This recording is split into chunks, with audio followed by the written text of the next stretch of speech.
two people loving each other, fulfilling each other in that God-ordained marriage is one of the best preventions of fornication. And then he had instructions concerning divorce, and that is don't. But if you do, you have two options, and that is either remain unmarried or be reconciled. And those are the only two options. Then we talked about what if one spouse is a Christian, what if one spouse is not? And we dealt with that. But now we pick up in verse 25. In verse 25, beginning of 1 Corinthians 7, now concerning virgins, I have no commandment of the Lord, yet I give my judgment as one that hath obtained mercy of the Lord to be faithful. I suppose, therefore, that this is good for the present distress. I say that it is good for a man so to be. Art thou bound unto a wife? Seek not to be loosed. Art thou loosed from a wife? Seek not a wife. But and if thou marry, thou hast not sinned. And if a virgin marry, she hath not sinned. Nevertheless, such shall have trouble in the flesh, but I spare you. But this I say, brethren, the time is short. It remaineth that both they that have wives be as though they had none, and they that weep as though they wept not, and they that rejoice as though they rejoice not, and they that buy as though they possess not, and they that use this world as not abusing it. For the fashion of this world passeth away. But I would have you without carefulness. He that is unmarried careth for the things that belong to the Lord, how he may please the Lord. But he that is married careth for the things that are of the world, how he may please his wife. There is a difference also between a wife and a virgin. The unmarried woman careth for the things of the Lord, that she may be holy, both in body and in spirit. But she that is married careth for the things of the world, how she may please her husband. And this I speak for your own profit, not that I may cast a snare upon you, but for that which is comely, that ye may attend upon the Lord without distraction. But if any man think that he behaveth himself uncomely toward his virgin, if she pass the flower of her age, and need so require, let him do what he will, he sinneth not, let them marry. Nevertheless, he that standeth steadfast in his heart, having no necessity, but hath power over his own will, and hath so decreed in his heart that he will keep his virgin, doeth well. So then he that giveth her in marriage doeth well, but he that giveth her not in marriage doeth better. The wife is bound by the law as long as her husband liveth, but if her husband be dead, she is at liberty to be married to whom she will, only in the Lord. But she is happier if she so abide, after my judgment. And I think also that I have the Spirit of God. So let's deal with the things that Paul is saying here. I think to really understand this section, you have to look at the phrase in verse 26 when he talks about the present distress. The NIV calls it the present crisis. The New Revised Standard Version calls it the impending crisis. Well, what is that? Well, go back to Acts 11 for a moment and let me show you something. In Acts 11, in verse 28, Agabus was a prophet, and he came to Paul, and he's prophesying of what's going to happen in the future at that time. And he says in Acts 11:28, there stood up one of them named Agabus, and signified by the Spirit that there should be a great dearth. Some of you may say famine. We don't tend to use that word dearth. Throughout all the world, which came to pass in the days of Claudius Caesar. Well, when would that be? So there's going to be a famine in the time of Claudius Caesar. Now go to Acts 18 for a moment. And this is where the church in Corinth began. This is the church that Paul's writing to. The section that we just read is to that church. But notice the time frame in Acts 18, verse 2. Aquila and Priscilla, who are Jews, were expelled from Rome. But why were they expelled? Because Claudius expelled them. Well, remember, Agabus prophesied what would happen during the reign of Claudius. There'd be this famine. That tells you, at the time that Paul visited Corinth, was at that time there would be a famine. So at least this would be one possibility of the present distress that Paul is dealing with. Famine. How would that relate? Well, what does a wife tend to think about when it comes to her husband? She thinks about food. She thinks about how to prepare, how to make meals, and how to serve, and how to have these accommodations. And if famine was a problem, do you see how that could be a hindrance? What about to the man who's supposed to provide, who wants to make a way to provide for those of his own? And yet if he has more mouths to feed, would that be a consideration that now he's got more obligations, he's got more to consider? You know, if a man is only taking care of himself, he tends to not have, what shall I say, as high of standards when it comes to the food that he chooses to put in his mouth. I mean, if a man has to fix it himself, he might just eat anything that's easy. Whatever he can grab his hands on. Some men, I'm generalizing. But, if a man, though, has a wife to consider, children to consider, could this be also a difficulty about where you move, where you live? What if a man is serving the Lord? What if he's concerned about this job that I take and what bearing that has? But he knows, okay, I've got to provide for my family. And what happens also whenever, let's say, this job has conflicts with things of the spiritual nature and things of a physical nature? Well, if you're by yourself, you don't need as much money. And so you can take more flexibility in which job you take, which livelihood you have. But if you have more fat mouths to feed, you're going to have more considerations naturally to think about. So I'm sure that had a thing to play here.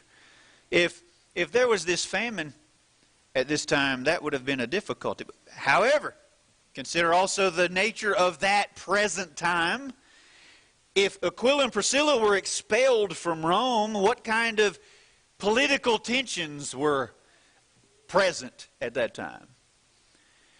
And if the Jews in Acts 18, if you look at that context, you see how that the Jews made insurrection against Paul. So the Jews are not generally all accepting the message that Paul is presenting, that Christians are believing. What bearing might that have on a Christian who believes what the Scripture says? How many times have you known sometimes there be social pressure in a family? Why does Jesus say, if you're going to follow Him, you've got to love Him more than your wife, more than your children, your parents? Sometimes there might even be a division between family. And the gospel calls us to choose God first. If you also consider in Acts 18 that the Greeks beat Sosthenes, who was a ruler of the synagogue. So again, more social tension, more unacceptance of different groups towards each other, less tolerance towards different views. Does that sound like you can relate a little bit? Maybe we're not under the same exact social pressures today, but are there some similar concerns we might think about?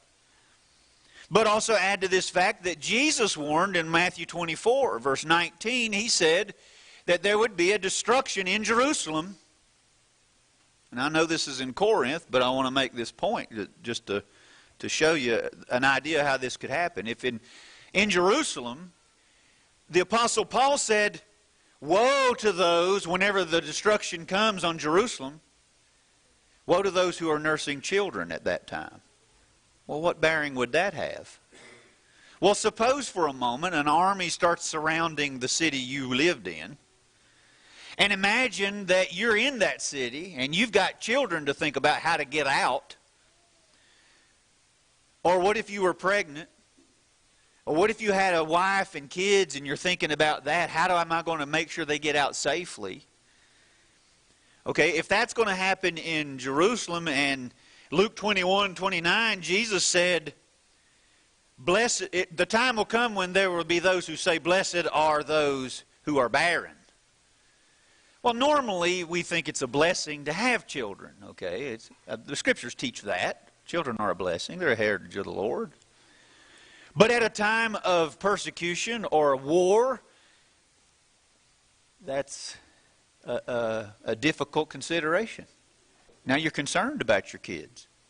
How many times have I heard someone of an older generation saying they're concerned about the next generation given our political circumstance, or concerned about what may happen in the future?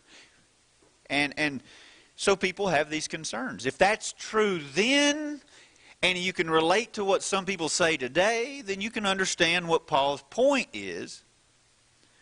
We've been studying in Jeremiah how that Jeremiah was told not to take a wife. Well, why was he told not to take a wife? Not that that applied to every person.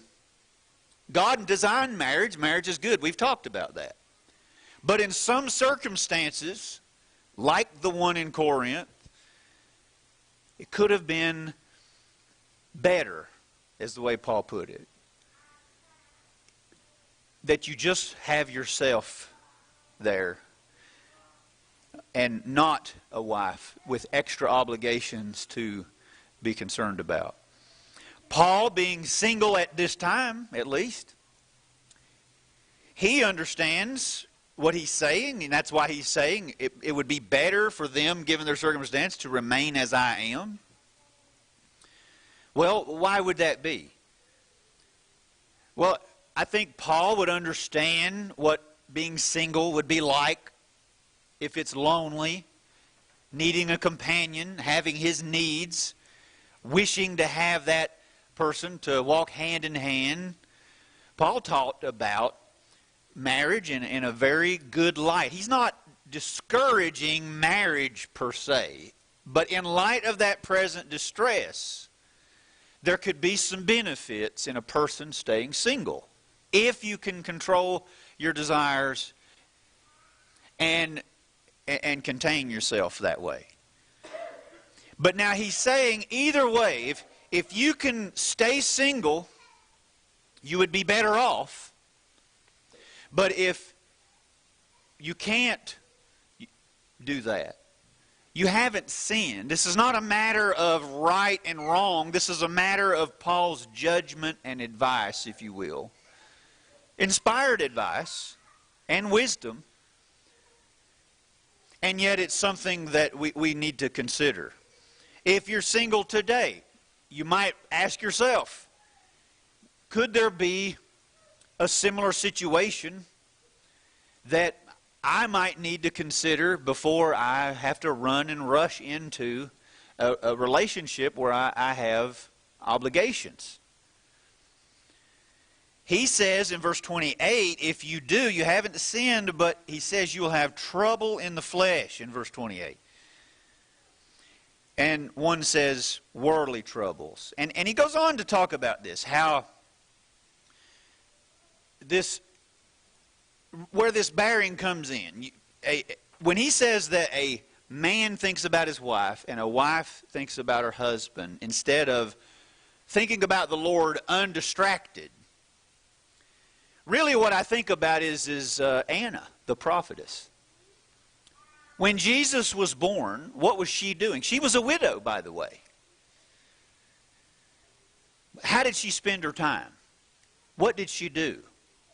Well, in her case, she spent her time in the temple, fasting and praying. and waiting on the Lord. She was serving in a spiritual way. I don't think she had idle hands. I don't think she was just sitting doing nothing. I think she was involved in the work of the Lord as best she can, given her circumstance. And so I believe that's what she did. Now, if someone was doing that, there's less to think about.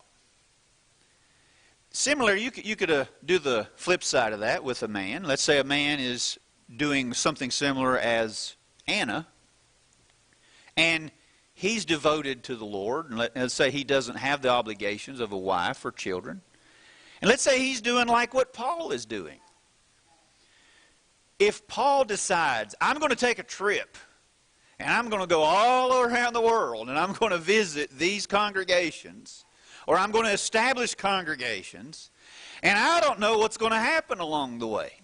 Am I going to get sick? Am I going to get some disease and bring it back on a family? Am I going to get hurt? Am I going to lose my livelihood? And then how are my children and my wife going to be taken care of where they are? And so he might be thinking about that. What if there were those, even like, say, Stephen, who was an evangelist, who had a family? But let's suppose when he goes on a trip, he might think, well, I've already been gone so long. Do I need to be gone again and neglect my family? What bearing is this going to have? Sometimes there are those in military situations who have a consideration about this. They may feel compelled to serve in that way, but yet look at the stress that puts on a family. Look at how that might put a strain on the wife, being without her husband, worrying about him. Similarly, as a Christian, in that particular time, there could have been some considerations where you might have wondered, how is this going to affect them in that time? Now, from my perspective, as I'm trying to wrestle with this and understand it in the context and the time in which he's given this advice, I don't know how I could do what I do, preaching, without my wife. The brethren wouldn't put up with me if it wasn't for her. That's why you would be able to allow me to stay. If I was just me by myself, you might have said, hit the road, buddy.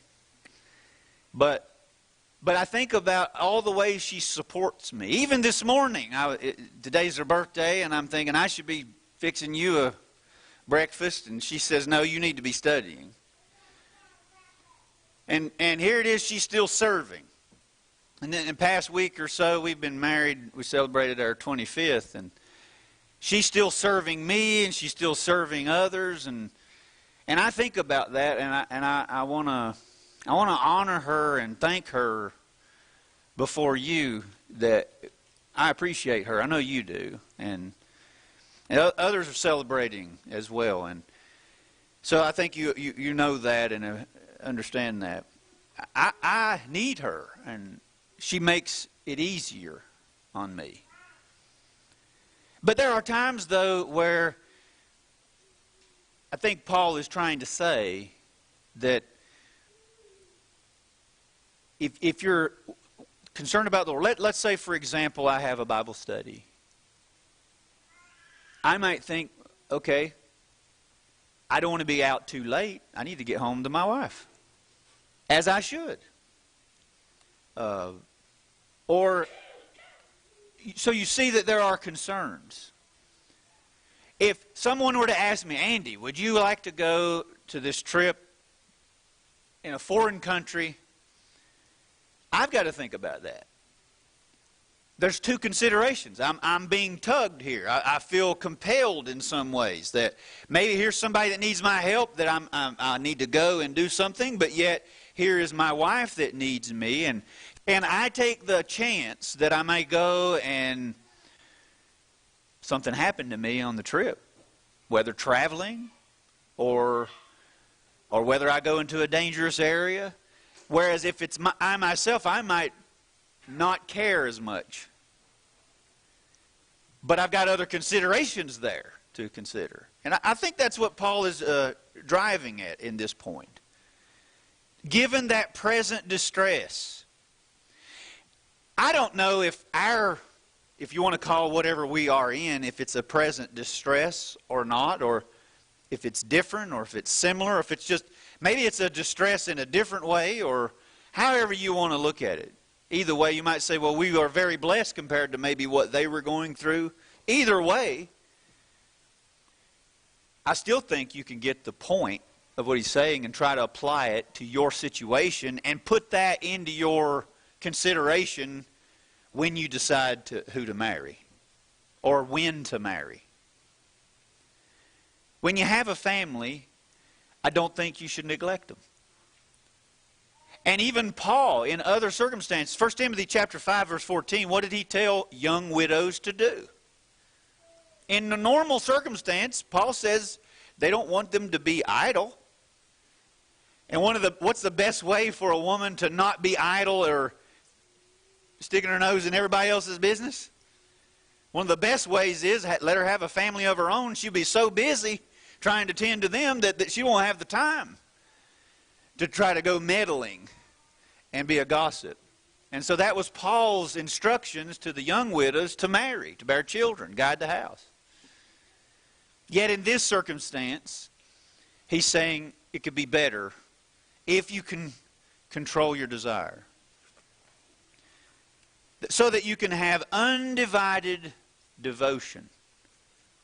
And so he makes a statement about our possessions, and then he makes a statement about our relationships. In all of these, to act as if, or think as if, these things are not permanent. Now, marriage is permanent on the earth, but we're not married in heaven. Now, and so we got to understand that whatever the arrangement of how we are here, that's just temporary, the way it is here on the earth. And so when he says, if you own something, act as if you don't own anything. Now, he's not saying you can't own things. He's not saying it's wrong to have possessions. But what a way to live if you considered whatever I have has been lent to me. God has let me have it for now, but it's not something I should be so attached to. It shouldn't be where all of my devotion and my heart is. When Jesus said, lay not for yourselves treasures upon earth, is he saying don't put money in the bank? Is he saying you can't save up for some in the future and be a good steward? That's not his point. But his point is, don't be so attached. Don't have your heart. Would you be devastated in your mind if it all were to burn to the ground? Some of us might have had fires and been through that. So we kind of know, hey, a lot of this stuff that is so sentimental and all of these things, I mean, and some things you can't replace, like pictures, and there are some things that, memories in a home that we get attached to, and we get attached to that place because sometimes we beautify our home, we build and fix things, and that was the tree I planted there. This is where this event took place in our living room. And so then when people lose those things, maybe they have to sell it because of a job or they go somewhere else. And then you can see their hearts are torn because it's hard to leave something that is so dear and precious to you. But can you see how you would be better off if you could recognize that it's the people and the events that you cherish and not the stuff? It's not the couch, it's not the bed, it's not the furniture, it's not the picture frames, it's not the paper or the whatever item it's printed on. It's the memories and things there, not the physical, because the physical is going to disappear. And there's something about seeing your stuff burnt to a crisp and seeing it in ashes later that you do realize, you know what? if my family is not in that, then that is just stuff, is all that is. And I believe that's kind of his point of why he's saying, act as if you don't possess anything. Well, and similarly, this world.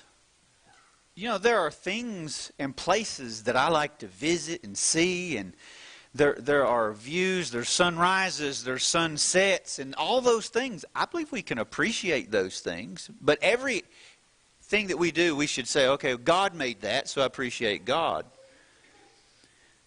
But one day, this world will pass away.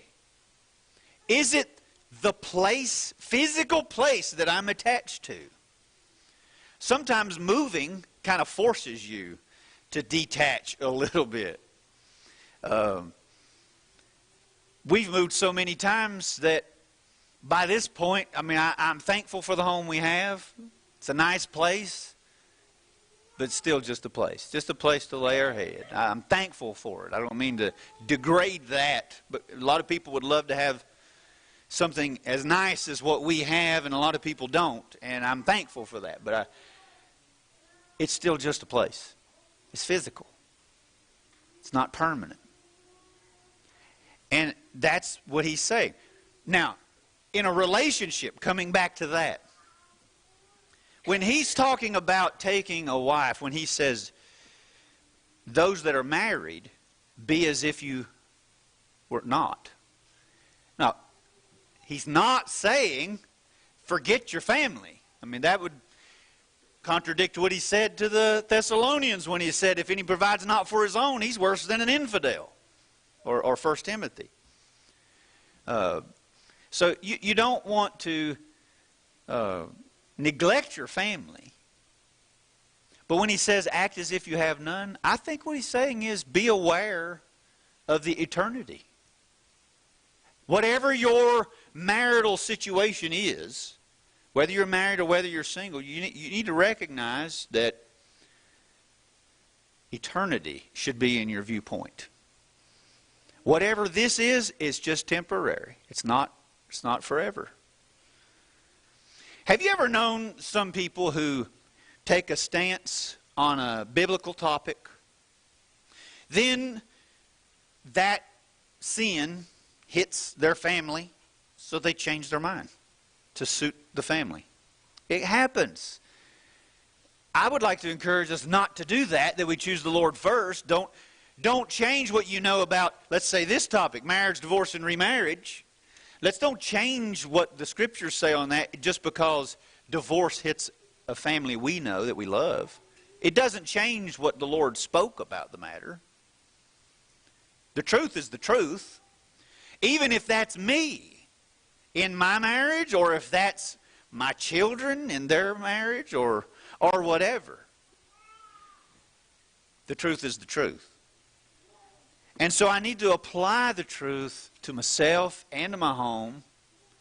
And when my children or my wife or my parents or whoever else does not follow the Lord's instructions on a matter, I need to continue to follow the Lord.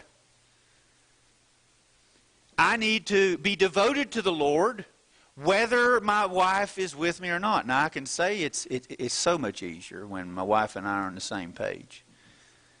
She's sitting right here. What a blessing. She helped the kids get dressed. She fed them. She's helping with that. It's not like, why can't you stay home this one time? She's not doing that. She's not pulling me away. So I'm thankful that she is with me at heart and soul and spirit on these matters, and that she's with me. And what a blessing that is. I believe that's why he says, if you are not married, marry in the Lord. Now what does that mean? In the Lord. Well, it can mean scripturally. But it can also mean one who is in the Lord. You marry someone who's in the Lord. Why? Why is that so important? And why would you think that would be the case? Well, look at what Paul said in 1 Corinthians 9. Go over a couple of chapters.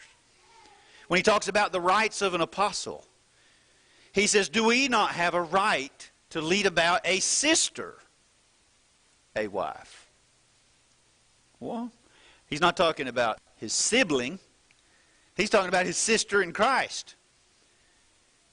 And some of the translations will say a believing wife. Well, why would he say it like that? Why would he say, do I not have a right to have a believing wife? He has the right, even though he's not exercising that right. But why a believing wife? Why not just say a wife? Does that not show the importance of having a wife who can walk with you hand in hand, helping you get to heaven? As Peter said, you're heirs together in the grace of life. What a blessing that is. You pray together. You give your money together. What if one was like, I don't see the point in giving. Let's say the one was a non-believer and they said, I had plans for that money. But the other's like, I think we need to give. But if you're both Christians and your heart is centered on the Lord, you're both going to want to be on the same page. You see how much easier that makes things. What about being at worship or the other activities that we do together and you want to do that together? What a blessing walking hand in hand together. And so I believe the point here, though, is if you are not yet married, choose. If you decide you're going to be married, why would you choose someone who's not going to help you get to heaven, who doesn't have faith in God as you do? Now, if you're already married and one of you is a Christian, one of you is not, stay married. That's his point earlier. We talked about that. But if you're not married, choose one who's in the Lord. For these reasons. In the Lord. Because the world's going to pass away. You want to be devoted to the Lord. I hope these lessons on marriage have been beneficial to you. I hope they've encouraged you. Whatever your situation is. Paul covers different situations depending upon who those are. But maybe you're sitting here and you're thinking, well, what about me and my situation? Whatever your situation is, I want you to decide, I'm going to be devoted to God. I'm going to serve God to the best of my ability. Every time these doors are open, I'm going to be here. Every time that I need to do something that I'm supposed to do and I know the right thing to do, I'm going to do it, even if I would sometimes prefer my wife and my children to be on the same page with me, but suppose they're not. I still want to do the right thing. Either way. And if you're a spouse in that situation, help your spouse. Encourage one another. What a blessing. If you are in a marriage where both of you are Christians and you get this, appreciate that. Appreciate that. I can tell you that there are probably those among us who've lost their spouses who could tell you how to treasure that.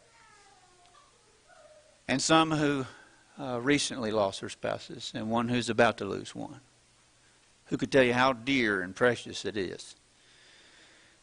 And we're mindful of that. But treasure what you do have. Make it count. Make it right. It is so important. Are you doing what you should do in your home in a way that God is glorified? If not, make it right. Be in the family of God. We want you to be a part of us. We want you to worship and work with us as a family and want to go to heaven together. That's what this is all about. We want you to have that support to lean on. What about when you lose a loved one? Who are you going to lean on? Who's going to be there to help you? It's what we want to be for each other. What if you need other needs and you need help? Don't you want that? Don't you want that in the family of God? We're ready to provide that for you. God's ready to give you forgiveness. All you got to do on your part is believe that Jesus is the Christ. Repent. Change your mind about the way you've been living and decide you're going to follow the Lord. Be baptized, confessing that He's Lord, and then live faithfully. If you're already a Christian and you have any needs or anything you would like us to pray with you on, won't you come forward?